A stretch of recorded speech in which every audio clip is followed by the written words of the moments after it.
So just to introduce myself a bit further and give a visual description, I am a white woman in my late 30s. I have short brown and grey hair. I'm sitting in a bedroom in my house, which has a nice sort of bluey green walls, and I'm wearing a red jumper. I joined Mahogany Opera just in December. So this is my first Meet Me at Mahogany, along with some of you. I know some of you have been before and some of you haven't, but I thought I'd give a quick explanation of what Meet Me at Mahogany is. It's our series of open online events, which began in 2020 for probably obvious reasons. And since then, we've delivered them semi-regularly as a way of sharing and opening out our work and our processes with artists, audiences, supporters, producers, and really anyone who's interested. And although we are as thrilled as anyone to be getting back to working in person, we want to continue doing these online events too, as an accessible format for people to engage with our work and for us to learn from other people as well. So on to this evening, this Meet Me Mahogany, we are sharing a recent project which we were involved with, which is part of our various stages strand. We have 3 sort of strands at work at Mahogany, and various stages are sort of research and development strand, where we really explore kind of the process of opera making and supporting artists to do that, alongside our Snappy Operas primary school strand and our commissioning strand. So this project was just a couple of weeks ago at the University of Edinburgh, where Freddie, our artistic director, composer Gareth Williams, and poet Jane McKie worked with 6 creative writing students and 6 composition students who created 6 brand new opera scenes. And we had also 6 costume design students come along too and do some sketches inspired by the pieces. Now, we called this event, when we set it up, How Do You Make an Opera in a Week? But actually these pieces were actually written in just 2 days. But you'll hear a bit more about the process shortly. But I think that's probably about enough chatting from me. So what we're going to do is share a short highlights reel of the pieces, just extracts of each piece as they were performed at the end of day 4 in that week, a couple of weeks ago. And then we will get chatting. On Monday, we met in this room, 6 composers, 6 writers. We did some exercises, some writing exercises, what have you. And at the end of the day, we paired up a composer with a writer. Today, we've been working through the pieces. And so now, they're ready for a show.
I'm Jess Walker, and I'm going to just be facilitating the discussion once everyone has talked about the Opera Week.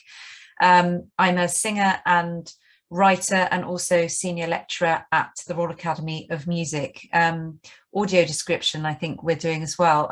Middle-aged white woman with short peroxide hair and glasses, red lipstick. I'm sitting in my study, which has some vintage posters on the wall, and also a mirror at the back, which is reflecting the dusk. So I'm now going to hand over to the rest of the team. They're going to introduce themselves, and then they're going to talk a little bit about the week that they had of creating these operas, and then I'm going to ask some questions. So I'm going to first hand over to Freddie. Hello, everyone. It's great to see so many of you here. Thanks for joining us. My name's Freddie. I'm the artistic director of Mahogany Opera. I am a white man, and I've just had a haircut specially for this evening, just for you. So my hair is a little bit darker than it was a few hours ago, but it's a kind of sandy, blondie, reddy colour. I've got a green jumper on, and I'm in my room in Berlin with some books behind me on shelves. Let's hand over to Jane. Hello, everyone. Lovely to meet you all and see you again if I've met you before. I am a senior lecturer in creative writing at the University of Edinburgh, and I am a middle-aged white woman with long dark hair, and I am sitting in my study in Llanlithgow in Scotland with a kind of bookcase behind me. Thank you, Jane. And finally, Gareth. Hey everybody. Some of you are my very own like little Twitter celebrities, so it's really great to see some of your names turn up there. So it's really nice to see some names I recognise and people I've never met, but big fans. I'm a big fan of all your work. I am Gareth. I am a white guy. I'm in my very bare office. I'm dressed all in black to give the impression of gravitas. And I'm a lecturer in composition and an opera maker. Thank you very much, Gareth. So, Freddie, do you want to start by just talking about the idea for this week and how you got it off the ground and how it began? Yeah, well, we did it literally 2 years ago, just before lockdown. So it was a funny time to come back to this and do it all again, with very much the idea of bringing composers and writers together, giving people the opportunity to explore the medium of opera, what it is, but also I think collaboration more generally, just the opportunity to collaborate across art forms and to give people a chance to meet people from different disciplines. And this year, what was different from last year was that we also actually had the involvement of 6 costume design students from the College of Art. And they played some part, but we hope in the future they might play a bigger part and that this might be something that grows year on year. Okay, and how did you get together with Gareth and Jane? How did you meet them and begin this collaboration? I've known Gareth since 2007. I think we met at Scottish Opera. Scottish Opera ran a programme called 5:15 where they developed 5 15-minute operas. And I was directing some of them and Gareth was composing some of them. And so we met there. So yeah, strangely, the format of this week, I mean, of course, it's completely different, but the idea of them presenting some shorts at the end of it is actually rather similar. So we haven't really gone anywhere in the last 15 years, basically. Well, that's reassuring. Good. Let's hand over to Jane. Jane, can you tell us about what your involvement was in this week and how you worked with the writers? Yes, I feel really sort of privileged and fortunate to be involved in this week because it is very different. I mean, I'm a poet though, so I kind of, my poems tend towards sort of the lyrical, I guess, so I've had an interest from that point of view, but I'm not a musician, so the whole process has been incredibly fascinating for me. Gareth approached me, you know, sort of with the idea for it, presumably after talking to kind of Freddie. We've done it a couple of times, only sort of formally with Freddie, you know, as he said, just before the first lockdown. It was another wonderful week, and what is fascinating for me is just the collaborative process, really, because as a writer, it's quite a solitary existence. I mean, you have friends who write, you have writers groups, or you kind of study writing, and you kind of get to work with people that way, but not really genuinely collaborate. I mean, your work is more often than not individual. And just to see the sort of transformative process, you know, sort of when it's the musician, the composer, and the writer collaborate, and how that results in something unique, and how after the words happen, they can be transformed after, you know, sort of when they're set to music, and then they're transformed again when they're sung, and when Freddie comes in to sort of direct it. I mean, the whole process feels magical to me. It's a bit like alchemy, and I absolutely love it. And I think the students have too, the writing students have as well. It's really exceeded everyone's expectations. So Jane, how did you kick them off with the writing? Because it's all down to you in the first instance, isn't it? No, I think even that is a bit more collaborative, actually. We have the first day, they meet the singers, they get to hear the singers' voices, and then actually Gareth and Freddie talk a little bit about the sort of opera process, both the process of like composition and directing. And then typically in the afternoon, we have a sort of session with the writers where we give them a wee activity, but we've outlined some of the kind of principles of what might work in the context of a 5-minute a 5-minute opera before that. And so this year we looked at fairy tales, and we looked at the kind of beats in different fairy tales and the points where arias might happen that might be good for voices, but not necessarily with the idea that they would actually go on to sort of, you know, kind of adapt a fairy tale, although a couple of students were inspired by that, but just to look at the shape of what a 5-minute piece of writing would be, and typically only a page of writing. So. Thanks, Jane. I'll ask many more questions later, but let's now go to Gareth and ask him to talk about the process that he went through during the week. Okay, thanks, guys. Well, that felt like a nice back and forth. Let me go back a little bit to go forward. I promise the students this, but I never make composers do anything I wouldn't do myself. And way back in sort of maybe 2010 and 11, I did a couple of residencies over in Toronto with Tapestry, a little company over there, Tapestry Opera. And there was a sort of speed dating element to that residency where you would meet a writer, you would write a piece. The next day you would meet a writer, you would write another piece. And by the end of 12 days, you had tried lots of little different pieces, but also different relationships. And from both of those residencies, I came away with a relationship that led to like a full-length opera.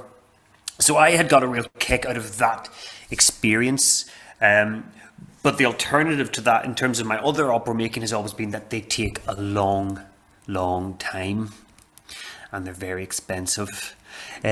So I just think that there's something here in this idea of making an opera in a week where it's a first encounter for most people, and first encounters are the exciting encounters.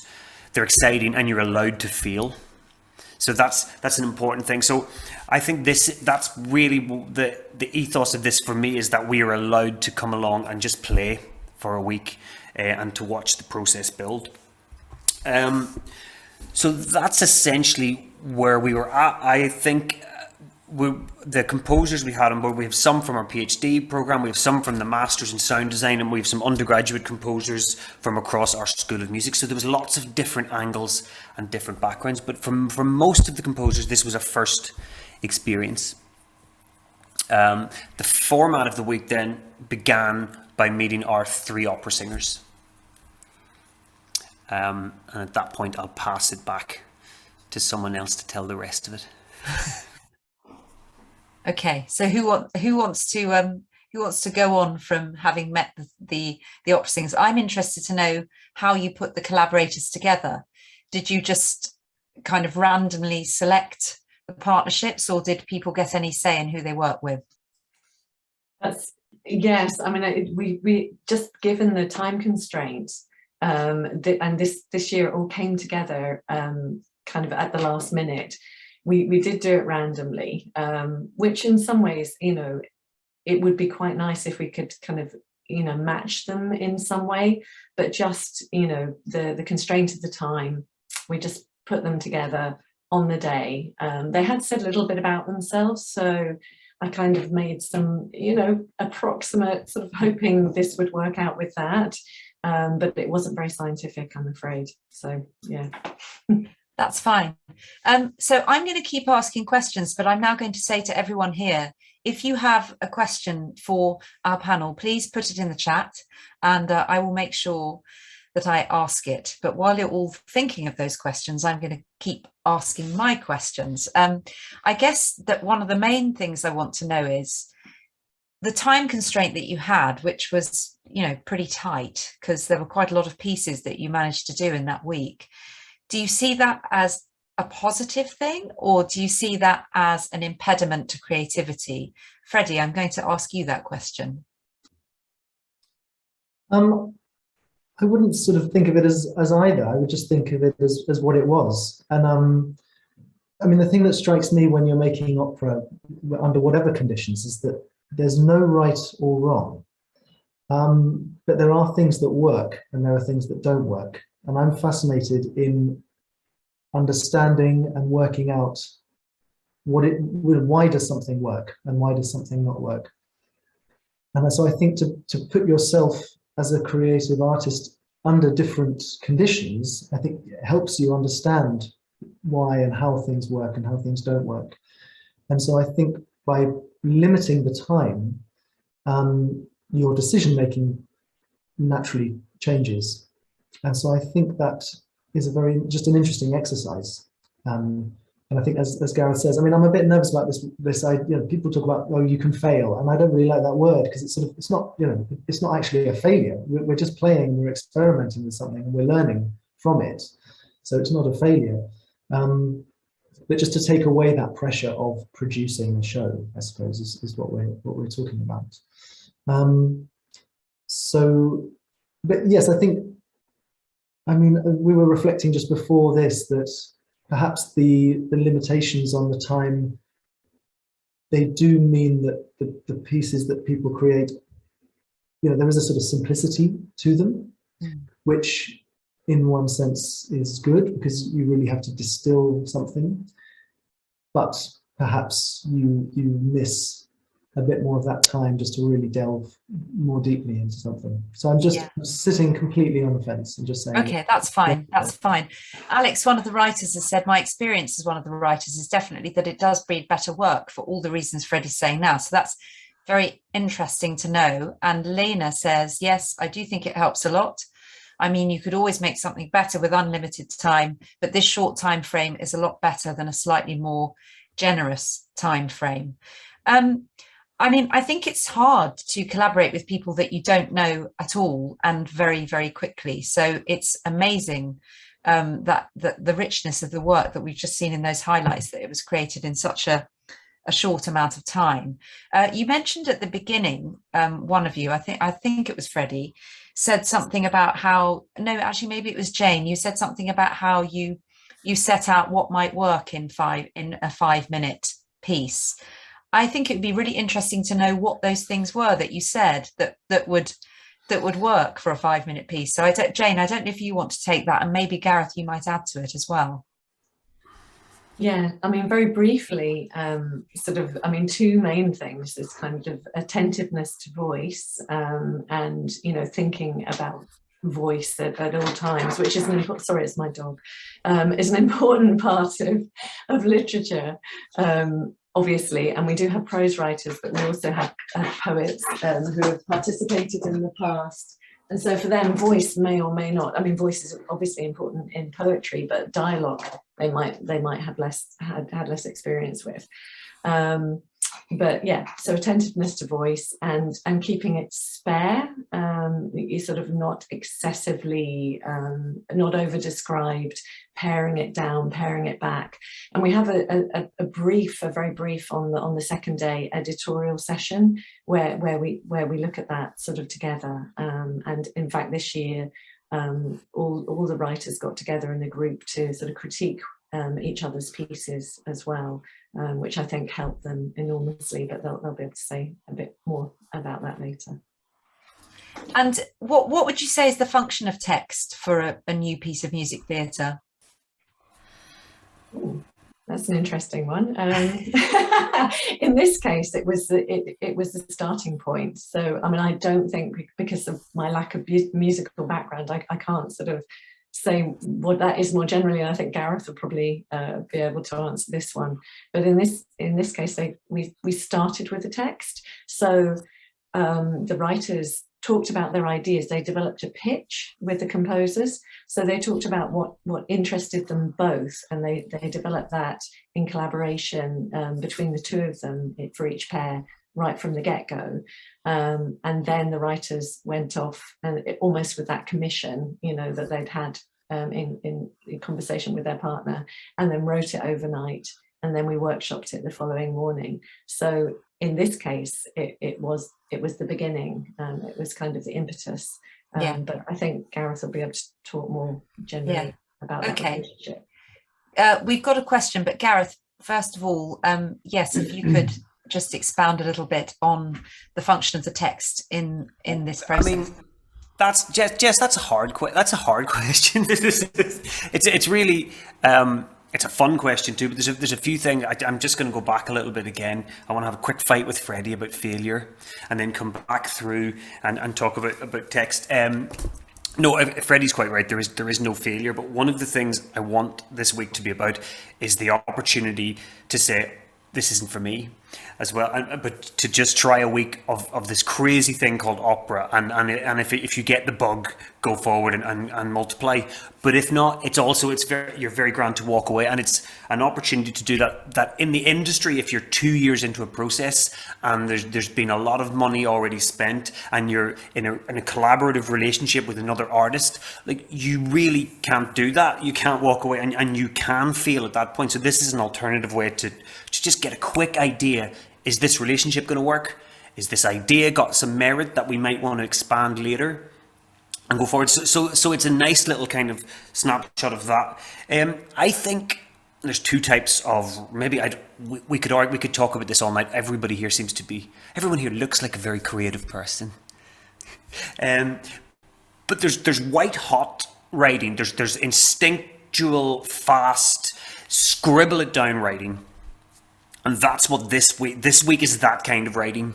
And then, of course, there's the other writing that we all know, which is the living with it for weeks and weeks and weeks, and the edits and the dead ends and the procrastination and the and the self-doubt and the self-loathing, and then the success, and then the eurekas. So there's that, but then this is not one of those weeks. It's a week of just getting something on a page. And I think the most surprising things that I get to tell the writers on day one is that one page of text in an opera, in my experience, is about 4 or 5 minutes of music. So you don't get many words to make a punch when we're dealing with small opera scenes that are only around sort of 4 to 5 minutes each. You get a page of text, and it has to have some space in it, and some reasons for singing, and some space for the music to seep in. So it's a real alchemy, as Jane said earlier, of balance and brevity. And I think the story there has to be a reason for it to be sung, and there has to be a little space in it for music.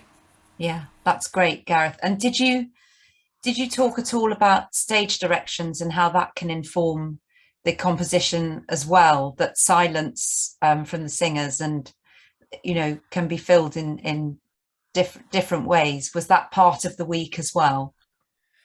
We did encourage stage directions. My favorite part of stage directions is when the director just scribbles them out and sort of goes with something else entirely. But it's always really fun to have that beat in a rehearsal day.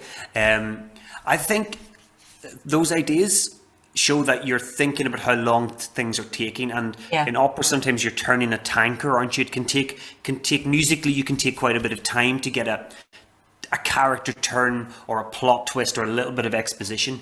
And so I like some stage direction and I encourage that kind of thinking, because that's stagecraft, isn't it? And that's what we're after. Yeah. Okay, I'm going to ask Michael's question now. What was the biggest surprise as part of the process? Some of you have worked in this way before, Gareth talking about working with tapestry opera, but in my experience, working at speed always throws up new challenges every single time.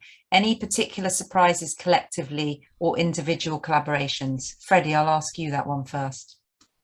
Well, I'm very happy to answer that, but I think it's a great question, and I'd be really interested to know what the students, how the students respond to that.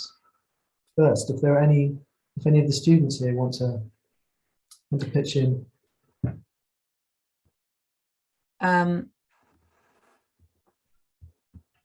Michael says he'd love to hear student responses. There's someone with their hand up. Lena, sorry. No, Lena is absolutely fine. Lena, yeah.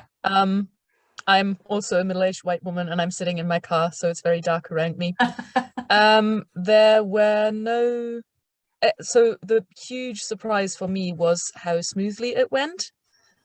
I expected it to be much more difficult, but I think there's something about knowing that you'll be collaborating in such a short time frame that makes you very ready to compromise and to explore new things.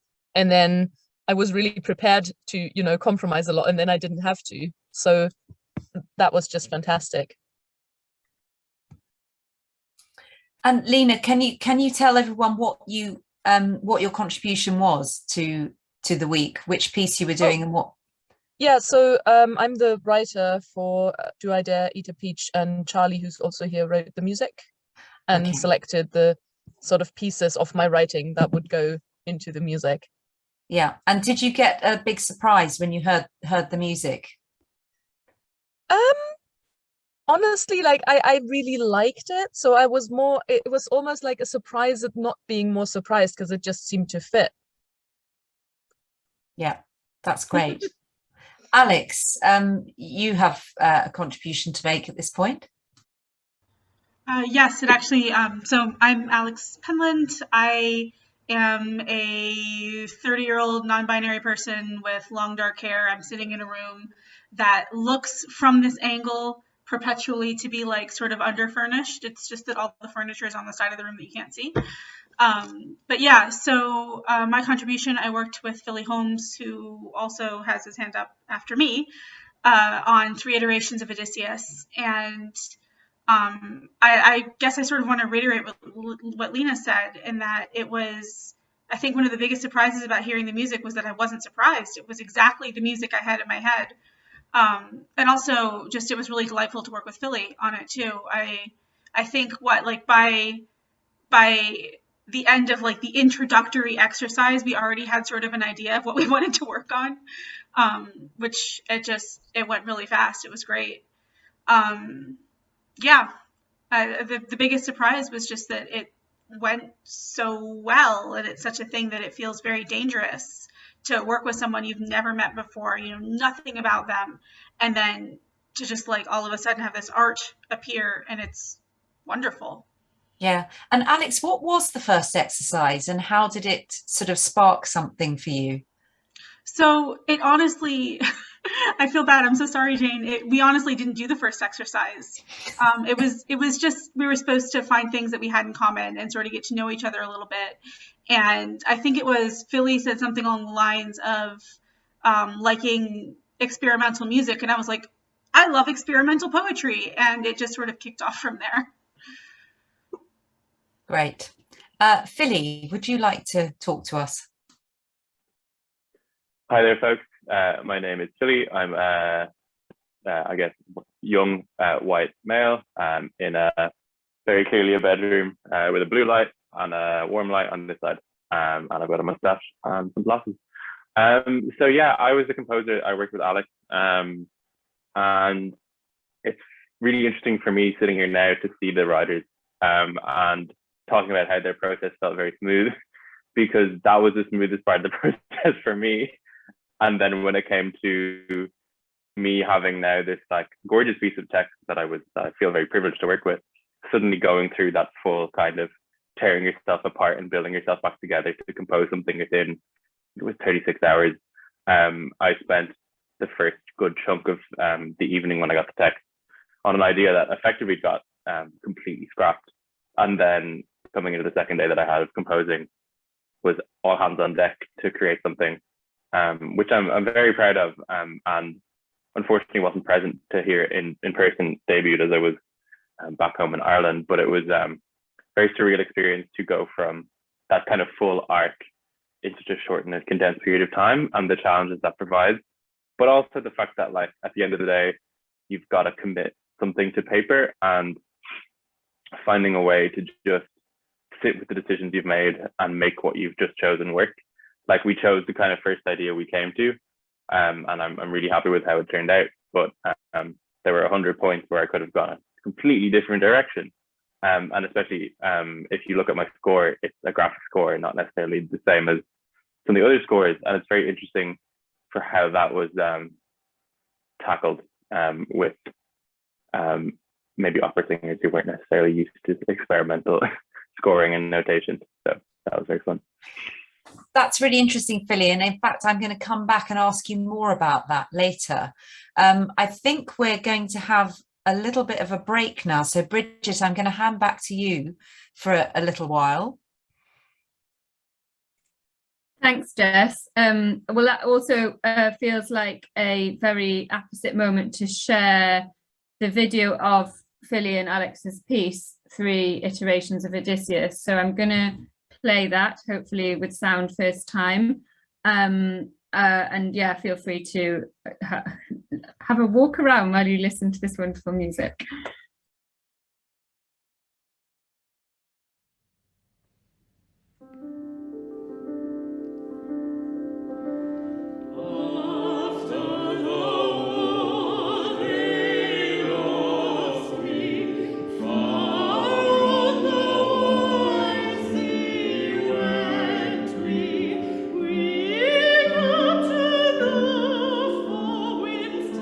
Tasted the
if you don't mind, I'm going to ask Philly what I wanted to ask him now.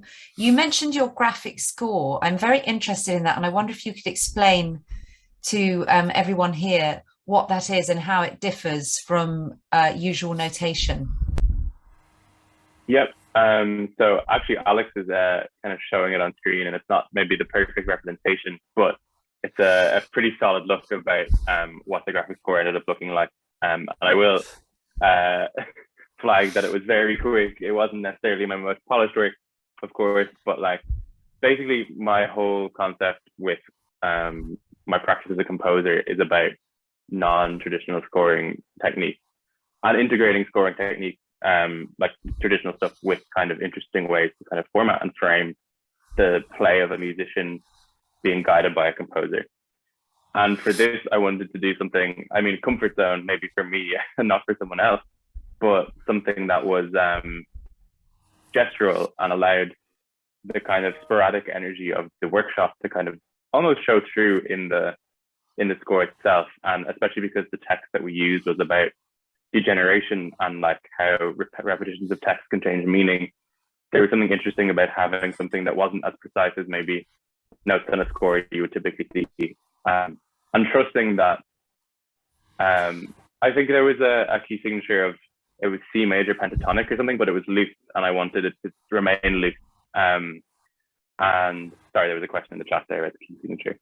And then in terms of the score itself, it's structured as this kind of top to bottom, representing the comfortable range of the singer. And I kind of wanted to trust these singers, who I don't expect any singer or any performer to have seen something like this before.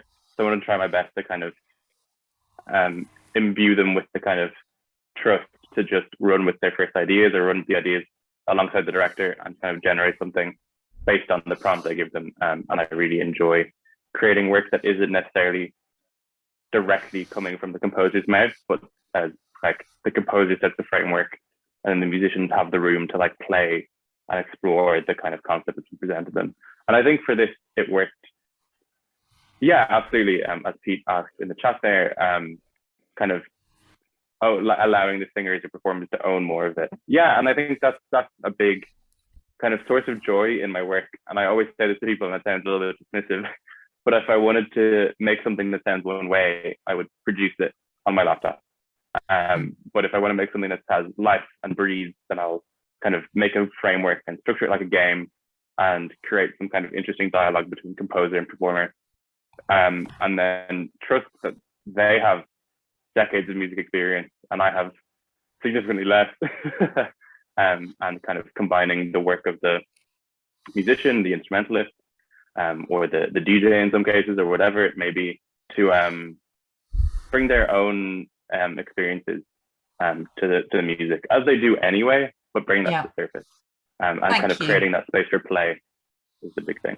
That's great, Philly. I'm actually just going to go back because there was a question from Ethan. Well, it wasn't a question, it was talking about his process. So I'm just, his headphones broke, so I'm going to read it out. Ethan here, white Welsh male composer who did the Godflower music. Working at speed is something I do often. To achieve great things, two things are needed: a plan and not quite enough time, is a Bernstein quote I like to live by. Fantastic quote. Although I did take a long time to figure out the best way to notate that part that's in the highlight video. In terms of surprises though, the singers recognizing my Welsh accent and the way I set the lyrics to music was a big one, and it threw up some interesting questions about the way words should be sung and the accents we expect in opera classical singing. That's very, very true. So I'm actually completely amazed by how well the singers did with your score, actually, Philly. I think that's amazing.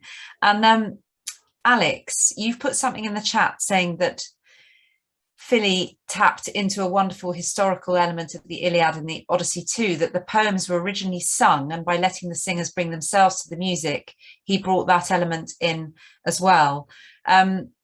Pete Chamberlain says the interpretation of the poems, singers, and the erosion of the oral tradition over time, it's a great idea. And Andy said the score looks really cool. I agree, it does look cool, but as a singer, it would absolutely terrify me, I have to be honest. Alex, do you want to explain how you came up with your idea and your text and how you then collaborated with Philly? Yeah, sure. So can everyone hear me okay? That's yes, making sure I had mute off. So the idea for the score actually is related to my PhD that I'm working on in creative writing, where I am working with a lot of ancient storytelling and ancient people, and just a lot of it's borderline classics. And one of the things that has absolutely fascinated me about working with the old texts is the ways in which they were told.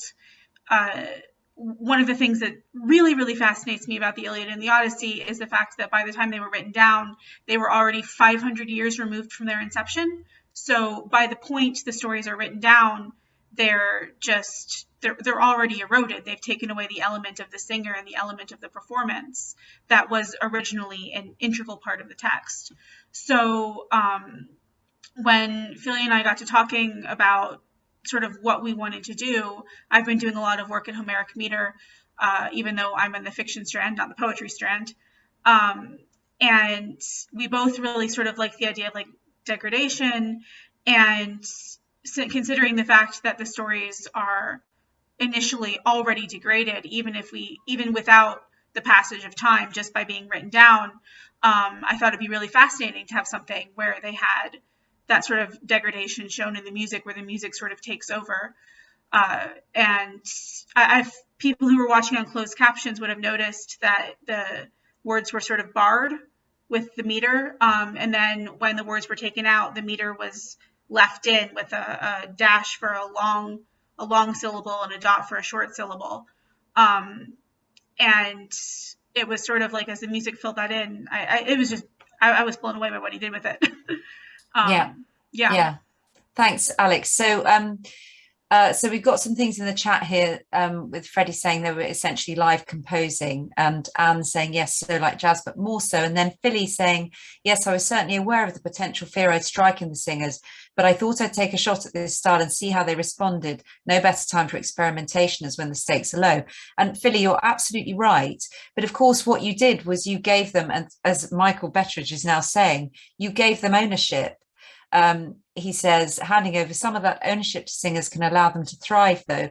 Experts of their own voice, they'll potentially find the most powerful way to express the musical ideas within their instrument.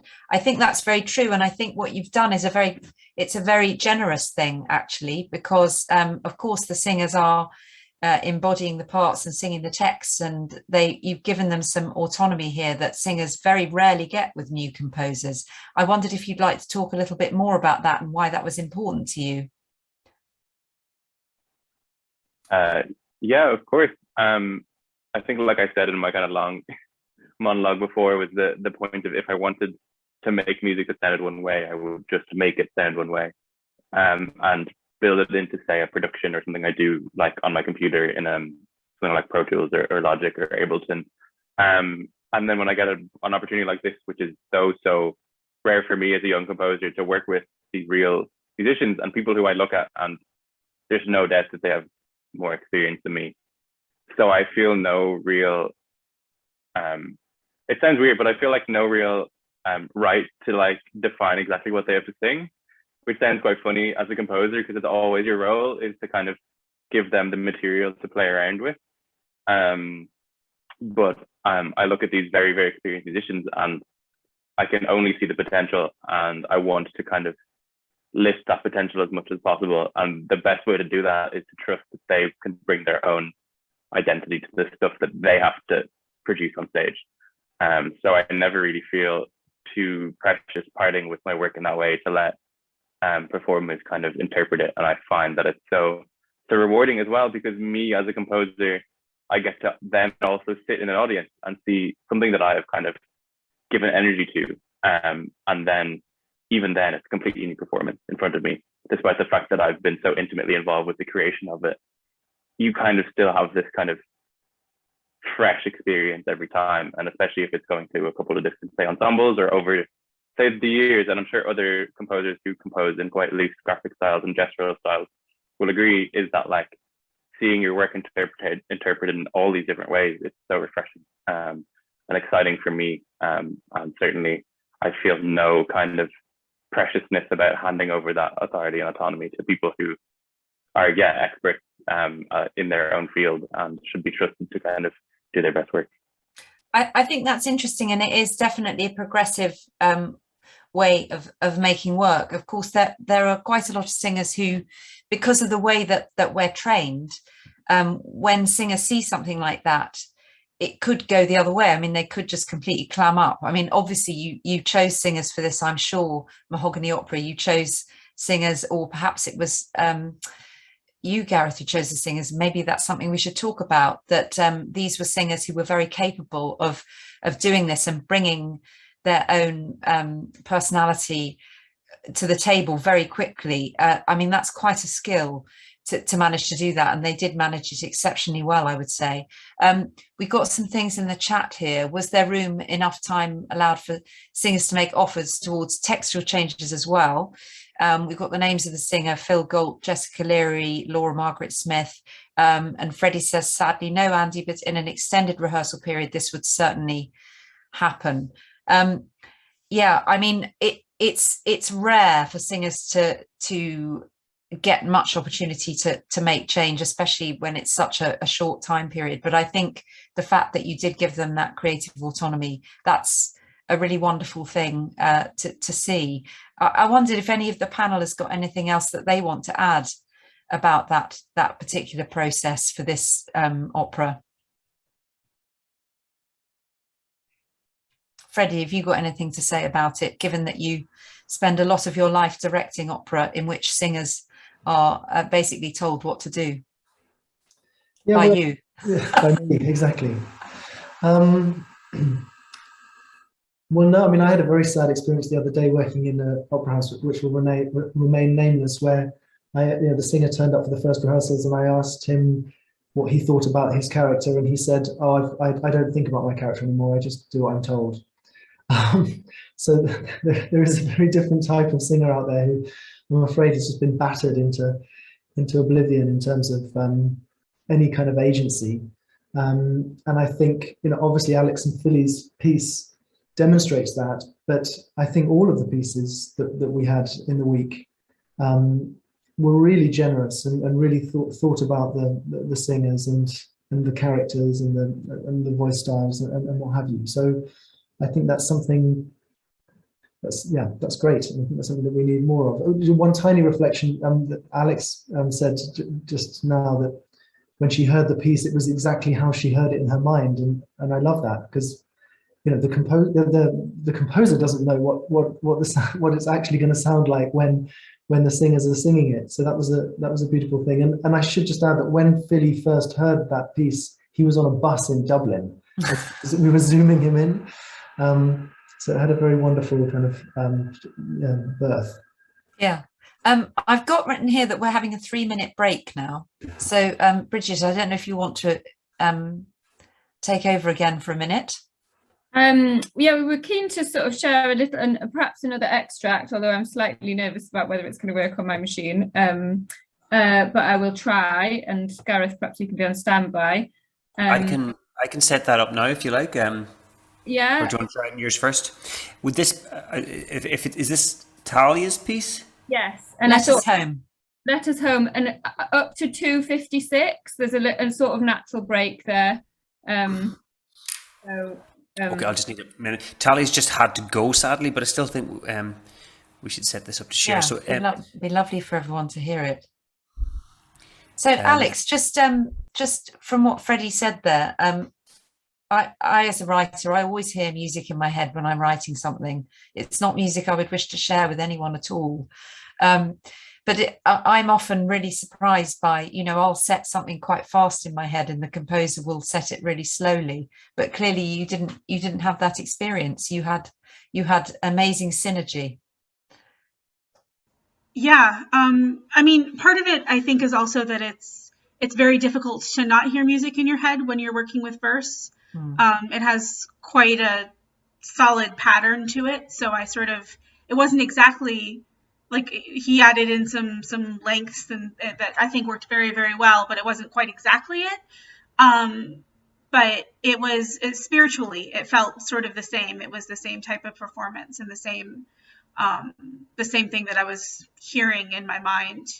But when I do work with Homeric verse or other, I've recently been working with dramatic verse for like ancient Greek plays, because those were also sung. It very much, you never really know what it was performed to, because that obviously hasn't survived over 2,500 years. But it's hard not to hear it just in the rhythm of the words.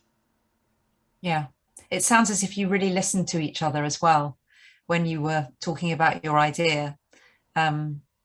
You must have to have got things that, that clearly defined so quickly. I mean, honestly, there wasn't a ton of conversation. I think we were just kind of on the same page. Great. There are also some elements to the, sorry, Jo, there are some elements to the piece, we've talked about the kind of the freedom of the piece, but the Homeric verse was very, very strict, and the pulse then that Philly gave was very strict. So there was this wonderful structure within which then the freedom could exist. Yeah. It's just freedom can end up being very woolly if it's not, really paid attention to. That's what's interesting about it, that in such a short space of time, you managed to get something like that, which is actually very hard to do, I think. It's quite interesting. The original singers of the songs, it was mostly improvised. They weren't like memorizing anything. And so the reason that they had that original structure was so that they would be able to have that format in which to give them freedom. Yeah, but you've got three people having freedom at the same time in this, which is what's so interesting about it, because that's what I find quite impressive, that you've got three voices at the same time, and they weren't really disturbing each other particularly. They were actually managing to be in some sort of cohesive form. That's very impressive. Gareth, how are we getting on with the video? I need you just to keep juggling. You need me to keep talking. We've got another question, actually. Bill says it sounded really lovely. Pete's written with a question and the piano. I'm not sure what he means with the piano sounded lovely. Maybe that's what he means. And Ethan says he's managed to tape up his headphones, so I can join in with the talking.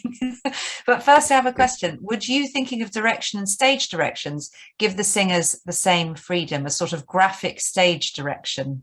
Freddie, I think that's one for you. Well, Philly or Alex, did you imagine anything like that? I personally didn't have anything like that in my mind when I wrote it. I had some sort of vague ideas of like different personalities of Odysseus, but no, not particularly. I was mainly concerned with the verse. Yeah, so from my perspective, there was an interesting thing where there were three different characters imbued within the text in different ways, and Alex had highlighted those kind of breakdowns in the text as I'd gotten it, which made my job a little bit easier in terms of voice division and stuff. So there was that element of each kind of line having a character technically imbued within it, and I think on a longer rehearsal process you could work to kind of find those characters a bit more. But I think juggling the graphic nature of the score and the improvisational qualities required, it's difficult to then also imbue a lot of character into something that's also so intensive. And I think in terms of the schema I provided, it would be difficult to imbue any sort of graphic direction, and I would always trust the director to know that better than myself. But I think if you use a different format or presented the score in a different way, there might be rooms for that. But I think the way I did it was quite fixed as a scoring technique and didn't leave much room to kind of include the stage as a character, if that makes sense. So. Yeah, thank you, Freddie. I think, Ethan, you wouldn't need to have extra directions as part of the graphic score. I think the musical lines that Philly has written would inform the physicality of the performers, and as you worked on it in the rehearsal room, you'd find these grooves and these patterns and these gestures that would then grow out of the music. Thanks, Freddie. Gareth, are we set? Pretty much ready to go. Okay. I want to set a question that I have for the group, and I want to question about our little discussion about the division of labour in a 50-50 like collaboration. So for me, it feels like perhaps is there a weight of labour or a weight of concept on the librettist because they go first, and is there a weight of labour, a division of labour, quite slightly not in favour of the composer because writing down notes takes a really, really long time. And that's one thing. So with a day each side, I'm just wondering how both of those days went.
Lovely. So are either of the writers here from that piece?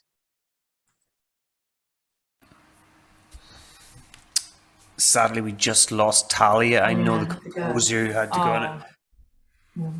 So, but can anyone explain the genesis of that piece and what it was about? That piece was it was a First World War letter home from the front, a fiance killed in action, and it was also about the relationship between two sisters. So there was a sister who had ambiguous feelings about it because she was worried about losing her sister in marriage. So that was the kind of dynamic there. That's why there were the two female voices. Thank you very much, Jane. So we've got composer Talia Sanders and writer Sarah Newton. And I mean, I'm struck by, I said this earlier, I think, to you before we started, how tonal a lot of this music is, and how actually pleasing that is for a first-time listener, not to be having to struggle with the music. And I just wondered, I know, Gareth, that we're going to talk about division of labour, and we will do that, but I wonder if we could also talk about that, the tonality of the music, and if there was ever an actual discussion about that, or if that's just how things turned out. I wonder, is it the same point that we're making? I think that is perhaps one of the, when there isn't a lot of time, and when you're sort of committing to instinctual ideas, I do think sort of tonality comes into the foreground a little bit more, and it can help you signpost your way through a piece quite quickly. It's not the only reason it's there. I mean, it's also doing lots of other things, but I did wonder, is that one of the reasons why tonality why the pieces are a little bit more grounded? I also think we did encourage the composers to say, you've got an hour with the singers, so perhaps sort of make this an achievable piece to sing within an hour and to present at the end of that day. So there are so maybe perhaps that's why those sort of as I say, those tonal centers are in the pieces. Yeah, I'm sure. Anne has written in the chat. Oh, it's disappeared. Here we go. You could look up a performance of Messiaen St. Francis directed by Liebeskind, an architect, who did have graphic walks for each character. It was performed at the Berlin Opera in the early 2000s. So that's in reference to the question earlier, I'm imagining, about how you would direct a graphic score. Thank you very much for that, Anne. Anthea says, so much of interest. As a professional costume designer working with opera singers in the development of character, I'm interested to hear a bit about the potential for collaboration with costume design students. Now, Freddie, you touched upon that earlier. You had some designers working with you who came in quite at the last minute. So perhaps you'd like to expand on that. Yeah, they came in at the last minute, and well, they were there on day one, but we weren't sure how many there were going to be and when they were going to turn up. But they arrived, and they were then able to respond on the final day to the pieces. We kept it quite free and open so they could respond to whichever pieces they wanted to, and they did some really beautiful sketches. And I wonder if we can put those up while we're talking. I don't know, Bridget or Gareth, we can. I'm going to try and share a link in the chat. I Okay. don't let everyone know because it's on our SharePoint. And I can share my screen of that, but then I don't know that the captions will work so well while people are talking. So or people won't be able to see the interpreter. So we could do a quick scan through and nobody chat for a minute. or can someone who doesn't work for Mahogany tell me if this link works in the chat so people can look? It didn't work. It doesn't, apparently. Okay. Right, okay, let me do a quick share screen and you can have a little scan through. Okay, so the moment you share your screen, we'll all go completely quiet. But we can talk up until then. I find it. Oh no, Yeah, here so we go. we were a bit more conventional in terms of, it was the designers were responding to the pieces that were written, and ideally in a future incarnation we might have it that the costume designers are more integrated with the writer and the composer even when they're coming up with a concept. I'm going to stop talking.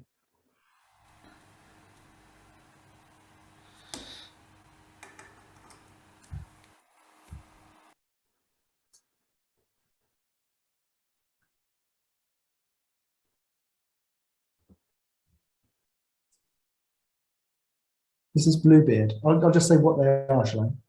Yeah, there's the line, yeah. The first one was the Little Red Riding piece, and this one that you're looking at now is the Letters Home that you just heard the music for. It's a kind of wedding photo scene. That's the Red Riding Hood.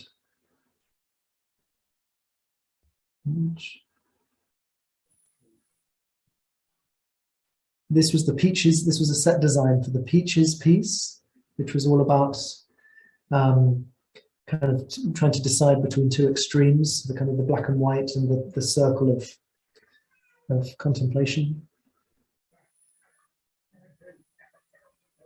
Also for the Peaches piece. That was one of the Bluebeard costume designs.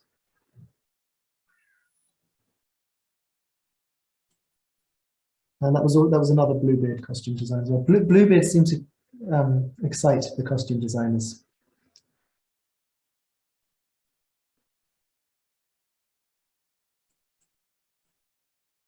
They're fantastic, and I like the fact that there was some set design as well. Maybe that's also something that you could take a bit further as well. So yeah, they do a bit of set design as part of their costume design course, but there isn't a set design course. Yeah, well, they looked amazing, the ones who've done the bits of set design. So Gareth, you were talking about division of labour, and I want you maybe to talk a little bit more about that, but I also want to pose another question, which is, does it matter whether the writer or the composer has the initial idea? That's definitely one for the floor. I know in my own practice, I'm only inspired by words, by cold text on a page. It's the only thing that gets me out of bed in the morning, and it's so I'm very I know that I'm probably a curious animal in that sense. I'd love to get an idea of what the other composers and writers think. Who makes that first mark on the canvas, and who offers the cheek to be kissed? Exactly. I've mixed a lot of metaphors there. Does anyone have anything they'd like to say about that? Oh, okay, Lena. Yeah, so as a writer, I don't think it matters unless you sort of get paired with someone who wants to work at something that you really don't want to work at. So, but I mean, I don't write the music, so maybe Charlie wants to chip in on that, because it might be different if you're actually composing. We were interested in working on the same idea, so we didn't really have that problem. But the way, if I get sort of prompted to write about a specific topic as a writer, it can be really nice. Like, I definitely don't mind that. So I don't think, I was pretty set on wanting to work with this idea as I went into this particular workshop, but in general, I wouldn't have minded writing about, someone else's idea. And then we really worked together as well, because we did have some time. So I wouldn't even say, I mean, I did the final writing, I did that, but then we conceptualized it together very much. Like, we did bounce ideas off each other before I actually started writing. And then I had some other ideas, like the new title and stuff, that I added while I was doing the writing. So to come back to the original point, like, I think as long as it's not something that one of the parties really doesn't want to work with, then it doesn't really matter, unless you're like having an ego trip about it or something. Yeah, thank you. So Jane says, Lena or Charlie, do you want to say a little bit about the idea? So Charlie, do you want to take over? Sure thing. I'm a 27-year-old pale male with brown hair and glasses and a beard, as you can hear.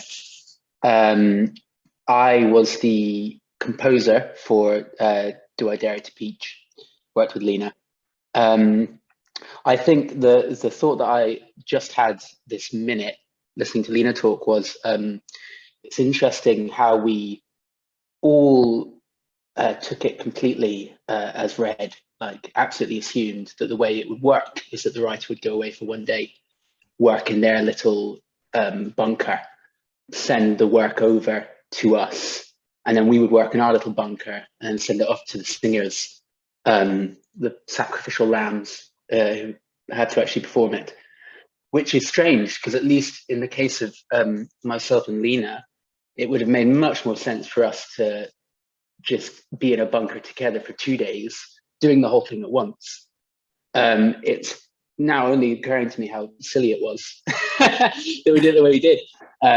Because really, and this goes back to Gareth's earlier question about the kind of division of labor, the division of ideas, I think, at least for us, was very equal, but just the sheer act of trying to force notation software to acknowledge my kind of mad ideas, it takes so long that, the split of coming up with ideas to, kind of staying up late, hammering it into a computer was like, 10 to 90.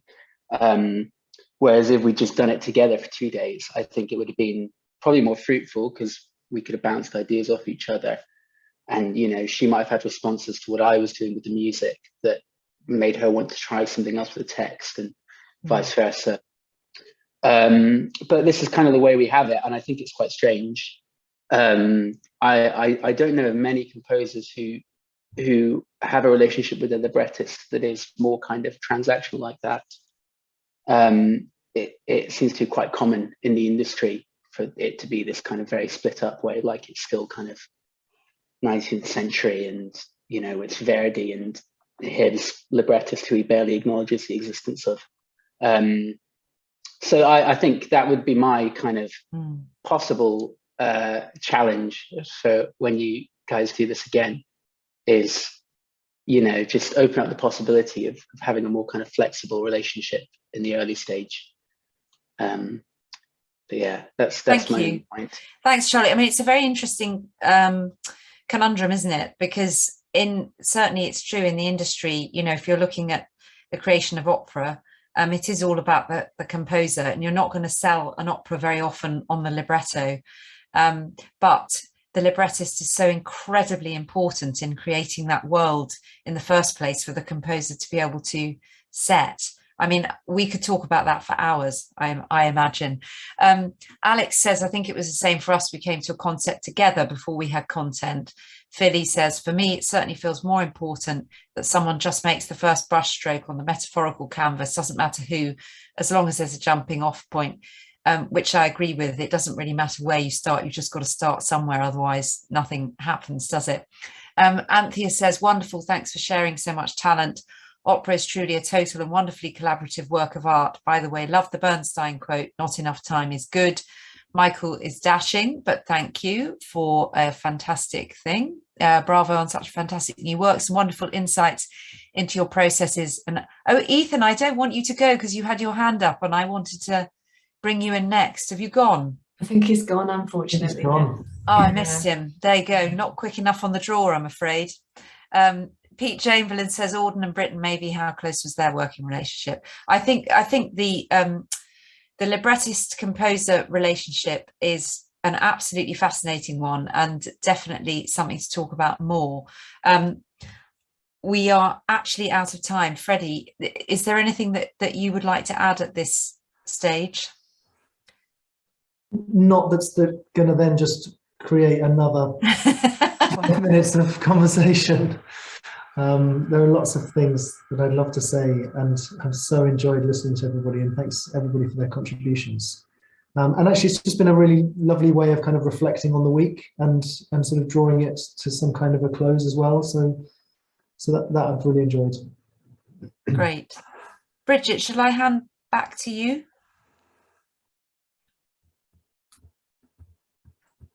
Sure, sorry, thank you. And yeah, I mean, it feels like we could chat about this all evening, but our time is really up. So I just want to say a few thank yous really to everyone for sharing their experiences and ideas so generously, especially to all the students coming back and sharing their thoughts, and the panel to Jess for facilitating, Freddie, Gareth, Jane, and Sula, our interpreter, and Karen and Elined, our captioners, and everyone for being here. I've very much enjoyed my first Meet Me at Mahogany, and we will be editing a sort of version of this Zoom and sharing it on our website in due course. So when it's ready, we'll share it on social media, and please do share far and wide and stay in touch. Thank you very much, everyone. Bye.